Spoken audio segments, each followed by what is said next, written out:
हरे कृष्ण भक्तजनों, भक्ति की पहली सीढ़ी श्रद्धा है। श्रीमद् भागवत गीता जी के 12वें अध्याय में भक्ति योग में श्रद्धा का विस्तार से वर्णन है। भगवान श्री हरि विष्णु जी के प्रति श्रद्धा को बल प्रदान करने के सुअवसर हमें एकादशी व्रत के रूप में प्राप्त होते रहते हैं।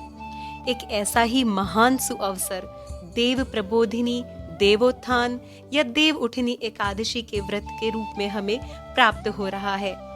आज आपके अपने चैनल कथा पुंज में एकादशी व्रत कथा श्रृंखला में पावन कार्तिक मास के शुक्ल पक्ष की देव प्रबोधिनी एकादशी का वर्णन करने का प्रयास करेंगे। भगवान श्री हरि विष्णु जी के चातुर्मास की योग निद्रा की समय अवधि देव उठनी एकादशी पर समाप्त होती है और भगवान श्री हरि विष्णु जी को अन्य देवताओं सहित जागृत किया जाता है।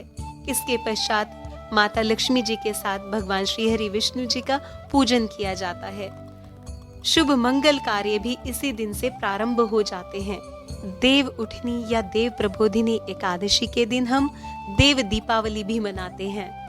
भगवान शालिग्राम जी का तुलसी देवी जी के साथ विवाह का उत्सव मनाया जाता है।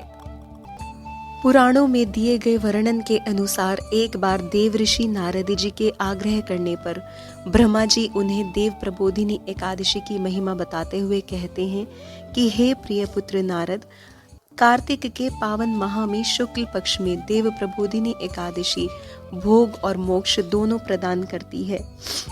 हे नारद, भागीरथी गंगा जी पृथ्वी पर तभी तक गरजती हैं जब तक पापों को नाश करने वाली कार्तिक में प्रबोधिनी एकादशी नहीं आ जाती। तीर्थ, समुद्र, सरोवर तभी तक गरजते हैं जब तक कार्तिक की प्रबोधिनी एकादशी नहीं आ जाती। 1000 अश्वमेध और 100 सूर्य का फल मनुष्य को प्रबोधिनी एकादशी के उपवास से मिल जाता है। नारद जी बोले कि एक बार भोजन करने से, नक्त भोजन करने से और उपवास करने से क्या पुण्य प्राप्त होता है, सो मुझसे कहिए पिताश्री। ब्रह्मा जी बोले, एक बार भोजन करने से 1 जन्म के पाप, सायकाल भोजन करने से 2 जन्म के पाप और उपवास करने से 7 जन्म के पापों का नाश होता है। ऐसा देव प्रबोधिनी एकादशी के उपवास का फल है। हे पुत्र, जो वस्तु त्रिलोकी में कठिनता से मिलती है या जो नहीं मिल पाती, वह भी देव प्रबोधिनी एकादशी के प्रभाव से प्राप्त होती है। सुमेरु और मंदराचल पर्वत के समान पापों को भी यह एकादशी भस्म कर देती है। हजारों पूर्व जन्मों में किए गए दुष्कर्मों को भगवान के प्रति जागरण करने से और व्रत करने से वह रुई के ढेर के समान जलकर भस्म हो जाते हैं। वेद के निंदक, नास्तिक, परिस्त्रीगामी, उपकार को न मानने वाले, धोखा देने वाले, संतों का अपमान करने वाले और भ्रष्टाचारी, ऐसे मनुष्यों के तन में धर्म का वास नहीं होता। यदि इन पापों का प्रायश्चित करने की इच्छा हो तो प्रबोधिनी एकादशी का व्रत करने से ऐसे समस्त पाप जन्म जन्मांतर तक नष्ट हो जाते हैं। जो कोई प्रबोधिनी एकादशी के दिन रात्रि में भगवान जी के समक्ष जागरण करते हैं, उनके बीते हुए, वर्तमान के, भविष्य के 10,000 कुल भगवान विष्णु जी के लोक में पहुंचते हैं और पितृगण पूर्व जन्म के कर्मों से प्राप्त हुए दुखों से छूटकर विष्णु लोक में निवास करते हैं। मन, कर्म और वचन से जो भी पाप किए गए हों, उनको देव प्रबोधिनी एकादशी के व्रत के प्रभाव से दूर किया जा सकता है। हे वत्स, प्रबोधिनी एकादशी के दिन मनुष्य भगवान के निमित्त स्नान, दान, जप, होम जो कुछ भी करते हैं वह अक्षय होता है। जो मनुष्य एकादशी का व्रत करके भक्तिभाव से भगवान जी का पूजन करते हैं वह अपने पापों से मुक्त होते हैं। भक्ति पूर्वक व्रत करने वाले सूर्य ग्रहण में, चंद्र ग्रहण में दान करने से जो फल प्राप्त करते हैं उससे 1000 गुना फल एकादशी के व्रत के जागरण करने से और व्रत करने से मिल जाता है। प्रबोधिनी एकादशी के दिन स्नान, दान, जप, होम, स्वाध्याय, भगवान जी का पूजन, इनमें से कुछ भी किया जाए उसका करोड़ों गुना फल प्राप्त होता है। भगवान जनार्दन की यत्न से सेवा करनी चाहिए। कार्तिक के मास में मधुसूदन जैसे शास्त्र की कथा वार्ता से प्रसन्न होते हैं, वैसे यज्ञ और हाथी आदि दान से भी प्रसन्न नहीं होते। जो मनुष्य कार्तिक में विष्णु भगवान की कथा को पूरा, आधा, चौथाई या 1 श्लोक भी सुनते हैं, उनको 100 गौ के दान का फल प्राप्त होता है। जो भगवान के प्रबोध के दिन कथा सुनते हैं, कहते हैं हे मुने, उनको सप्तद्वीप युक्त पृथ्वी के दान का फल मिलता है। भगवान के प्रबोध के दिन जो कथा का श्रवण करते हैं और पठन करते हैं उनको सप्तद्वीप युक्त पृथ्वी के दान का फल प्राप्त होता है। ब्रह्मा जी से नारद जी बोले कि हे स्वामिन, एकादशी की विधि मुझसे कहिए। जिस एकादशी के व्रत करने से ऐसा फल प्राप्त होता है वह कथा सुनने की, वह विधि जानने की मेरी इच्छा है। ब्रह्मा जी बोले, हे द्विजोत्तम, एकादशी को प्रातः काल उठकर स्नान करके अपने नित्य कर्म करने के पश्चात भगवान केशव का ध्यान करें और भगवान के समक्ष पूजन अर्चन करने के पश्चात एकादशी को निराहार व्रत करके दूसरे दिन भोजन करें और इस प्रकार प्रार्थना करें, हे पुंडरीकाक्ष, मैं आपकी शरण में हूँ, आप मेरी रक्षा कीजिए और चक्रधारी भगवान का ध्यान कीजिए। भक्ति भाव से प्रसन्नता पूर्वक उपवास कीजिए। रात्रि में भगवान के समक्ष बैठकर जागरण कीजिए। हे मुने, जो गाता है, नाचता है और बाजे बजाता है और भगवान की कथा को कहता सुनता है, आनंद के साथ समय व्यतीत करता है, वह पुण्यात्मा तीनों लोकों के ऊपर निवास करता है।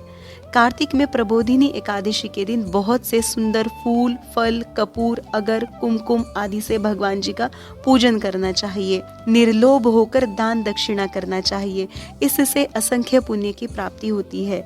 शंख में जल भरकर भगवान जनार्दन को अर्घ्य देना चाहिए। कार्तिक में भक्ति पूर्वक भगवान जी को बेलपत्र भी समर्पित किया जाता है। हे वत्स, कार्तिक में जो तुलसी के पत्ते और फूल से जनार्दन जी की पूजा करते हैं उनके 10,000 वर्ष के पाप भस्म हो जाते हैं। तुलसी जी का दर्शन, स्पर्श, ध्यान, कीर्तन, नमस्कार, स्तुति करने से, पौधा लगाने से, सींचने से, नित्य पूजा करने से तुलसी जी शुभता प्रदान करती हैं। जो नित्य प्रति तुलसी जी की 9 प्रकार से भक्ति करते हैं वे करोड़ों युगों तक वैकुंठ में निवास करते हैं। कदम्ब के फूलों से भगवान जनार्दन का पूजन करने वाले कभी यमलोक में नहीं जाते।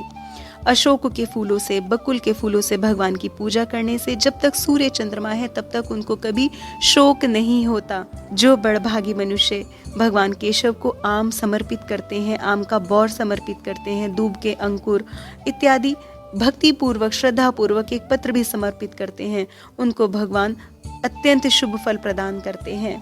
जो कुमकुम के समान लाल रंग की सुगंधित शतपत्री का भगवान जगन्नाथ पर चढ़ावा चढ़ाते हैं उनको श्वेत द्वीप में निवास करना प्राप्त होता है। हे ब्राह्मण, इस प्रकार भक्ति मुक्ति को देने वाले भगवान केशव का रात्रि में पूजन करके प्रातःकाल उठकर नदी तट पर जाएं, वहां स्नान जप नित्य कर्म करके अपने घर जाकर विधि पूर्वक केशव भगवान का पुनः पूजन करें और व्रत धारण किए हुए मनुष्य, बुद्धिमान मनुष्य, ब्राह्मण मनुष्य को भोजन कराकर भक्ति युक्त चित्त से सिर झुकाकर अपने क्षमा याचना करें। फिर भोजन, वस्त्र और गुरु की पूजा करें। चक्रपाणी भगवान को प्रसन्न करें, दान दक्षिणा करें और जो वस्तु चातुर्मास में आपने छोड़ी है उसका दान अवश्य करें। जैसे मौन व्रत जिसने धारण किया हो उसे घंटे का दान करना चाहिए, तिल स्वर्ण का दान करना चाहिए। भगवान विष्णु जी के मंदिर में देव स्थान में दीपक जलाना चाहिए, दीपक का दान करना चाहिए। ब्राह्मण को सब दान दक्षिणा के साथ नमस्कार करके प्रसन्नता पूर्वक विदा करना चाहिए। तत्पश्चात स्वयं भोजन करना चाहिए। जो बुद्धिमान इस प्रकार का आचरण करते हैं उनको अनंत फल मिलता है और वे अंत में बैकुंठ धाम को जाते हैं। चातुर्मास्य के नियम को निर्विघ्न समाप्त करके वह कृतकृत्य होते हैं और संसार में पुनः जन्म नहीं लेते। श्रीमद् देवी भागवत पुराण के अनुसार भगवान शिव जी के अंश से उत्पन्न हुए जलंधर नामक राक्षस ने अपार शक्ति अर्जित की। उसकी शक्ति का कारण उसकी पतिव्रता पत्नी वृंदा थी। वृंदा भगवान विष्णु जी की परम भक्त थी। वृंदा के पतिव्रत धर्म के कारण सभी देवी देवता मिलकर भी जलंधर को परास्त नहीं कर पा रहे थे। जलंधर को अपने शक्तिशाली होने का अभिमान हो गया और वह वृंदा के पतिव्रत धर्म की अवहेलना करके देवताओं के विरुद्ध कार्य करके उनकी स्त्रियों को भी सताने लगे। जलंधर को मालूम था कि ब्रह्मांड में देवों के देव महादेव को हराकर वह सर्वशक्तिमान रूप से स्वयं को स्थापित कर सकते हैं और त्रिलोकीपति बन सकते हैं। अतः उन्होंने कैलाश पर आक्रमण करने की योजना बनाई और सभी असुरों को इकट्ठा किया। कैलाश जाकर देवी पार्वती जी को पत्नी बनाने का प्रयास करने लगे। इससे देवी पार्वती जी क्रोधित हो गईं और महादेव जी को जलंधर से युद्ध करना पड़ा। लेकिन वृंदा के सतीत्व के कारण भगवान शिव का हर प्रहार जलंधर निष्फल कर देता। समस्त देवी देवता जलंधर के प्रकोप से परेशान होकर भगवान श्री हरि विष्णु जी की शरण में गए। भगवान श्री हरि विष्णु जी से प्रार्थना करने लगे कि हे भगवान, हम आपकी शरण में हैं, हमारी सहायता कीजिए। शरणागत वत्सल भगवान विष्णु जी ने कहा कि मैं शीघ्र ही इस समस्या का समाधान करूंगा। इसके पश्चात भगवान विष्णु जलंधर का रूप बनाकर वृंदा के कक्ष में पहुंचे। भगवान विष्णु की पूजा करने के उपरांत वृंदा ने पति को अपने समक्ष देखकर प्रेम पूर्वक उनके चरणों का स्पर्श किया और वृंदा का पतिव्रत धर्म टूट गया। भगवान विष्णु जी ने अपने स्वरूप में आकर वृंदा को दर्शन किए। वृंदा का संकल्प टूटते ही भगवान शिव ने जलंधर को मार दिया और उनका सिर काटकर अलग कर दिया। उनका सिर वृंदा के महल में गिरा। जब वृंदा ने देखा कि मेरे पति का सिर तो कटा पड़ा है, तो फिर ये जो मेरे सामने खड़े हैं ये कौन हैं? उन्होंने पूछा, मैंने आपके चरण स्पर्श किए हैं अपना पति मानकर, आप कौन हैं?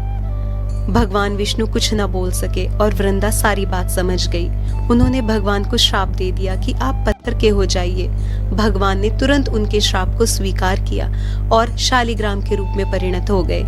सभी देवी देवता हाहाकार मचाने लगे और लक्ष्मी जी के आग्रह पर वृंदा ने भगवान को वापस वैसा ही कर दिया, परंतु स्वयं सती हो गई। उनकी राख से एक पौधा निकला। तब भगवान विष्णु जी ने कहा, आज से इनका नाम तुलसी है और मेरा एक रूप इस पत्थर के रूप में हमेशा शालिग्राम के रूप में तुलसी जी के साथ पूजा जाएगा। मैं बिना तुलसी जी के प्रसाद स्वीकार नहीं करूंगा। तब से तुलसी जी की पूजा सभी करने लगे और तुलसी जी का विवाह शालिग्राम जी के साथ कार्तिक मास में किया जाने लगा। देव उठनी एकादशी के दिन तुलसी विवाह के रूप में यह उत्सव मनाया जाता है। एकादशी की रात्रि में जागरण व कीर्तन का भी विधान बताया गया है। व्रत से अगले दिन पारण नियत समय पर करें और पारण करने से पहले किसी ब्राह्मण को सामर्थ्य अनुसार दान और दक्षिणा अवश्य दें। आइए अपने आध्यात्मिक व भौतिक जगत में उत्थान के लिए एकादशी का व्रत करें। यदि हमारे इस प्रेम पूर्वक प्रयास से आप भगवान श्री हरि जी की भक्ति धारा से स्वयं को जोड़ने में सफल होते हैं, तो भक्ति रस की इस श्रृंखला को टूटने मत दीजिए और सभी भक्तों को भक्ति रस प्रदान करते हुए इस कथा को शेयर, चैनल को सब्सक्राइब और लाइक कीजिए। हरे कृष्ण।